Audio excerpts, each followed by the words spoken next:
Պարոն Փամփուխչյան, անցյալ տարի 2025-ին փոսային նորոգումներն իրականացրել է AAB պրոյեկտ ընկերությունը 2 միլիոն ներողություն 836 հազար դոլարով եւ ուշագրավն այն է, որ դուք պայմանագիր կնքել եք մի ընկերության հետ, որի թույլ տված խախտումների համար,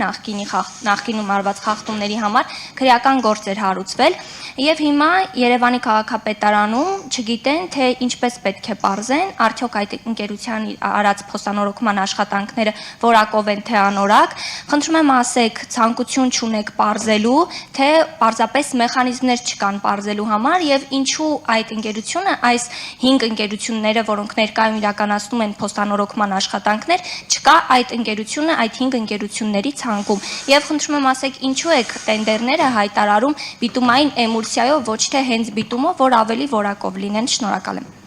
Շնորհակալություն Տիկին Հակոբյան, վերջի հարցից գամ։ Ըստ էության շինարարության մեջ, որը ստանդարտներով այդ բիտումային էմուլսիան նույնպես ընդունելի տարբերակ է, որը որ 70 աստիճան են, եթե չեմ սխալվում, միգուցե դետալների մեջ պլյուս մինուսով սխալվեմ, 70 աստիճան է պահանջում տաքությունը, հենց բուն բիտումը 160, բայց դա նույնպես ընդունված է շինարարության մեջ, այսինքն դրա մեջ որևէ տարբերություն չկա։ Ինչ վերաբերվում է առաջի հարցին, ես հենց նոր մեկ փաստ արձանագրեցի, չգիտեմ դուք այստեղ եք լսեցիք թե ոչ, հենց խոսքը վերաբերվում էր այդ ընկերության կողմից իրականացնող կամ իր հետ փոխկապակցված, լավ այսպես ասեմ,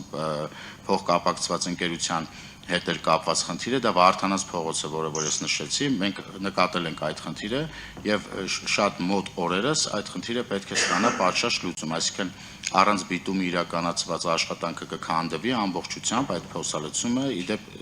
որ տեսնեք, իմացեք, որ դա է պատճառը, այսինքն այն ասֆալտը, որը որ ներկապային իրականացվել է, դա չի համապատասխանում մեր ստանդարտներին, այդ խնդիրը նկատել է մեր շինբարեկարգման համապատասխան աշխատակիցը կամ աշխատակիցները, բարձրացրել է խնդիրը եւ այդ խնդիրը պետք է ստանա պատշաճ լուծում։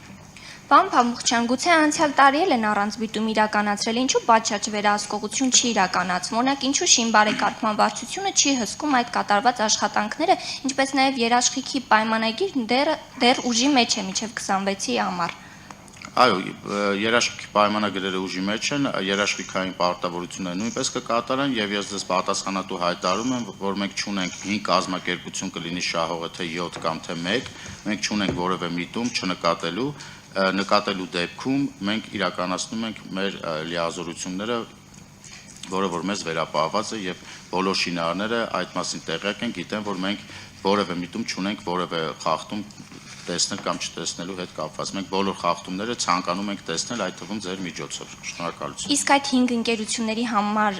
ընկերություններին գումար վճարվում է, որովհետև երաշխիքի պայմանագիրը ենթադրում է, որ անվճար պետք է շտկեն իրենց աշխատանքները։ Բնականաբար գումար չի վճարվում, ես ինչպես նշեցի, եթե երաշխիքի մեջ է, մենք ունենք բազմաթիվ դեպքեր, մենք ունենք նաև դեպքեր նախորդ տարվա հետ կապված, որ մի քանի անգամ նույն գործողությունը շինարարները կատարել են առանց վճարվելու, որովհետև թե եղել է երաշխիքի մեջ եւ թե եղել է մեր ընթացակարգերի եւ կանոնների խախտման աշխատանքներ։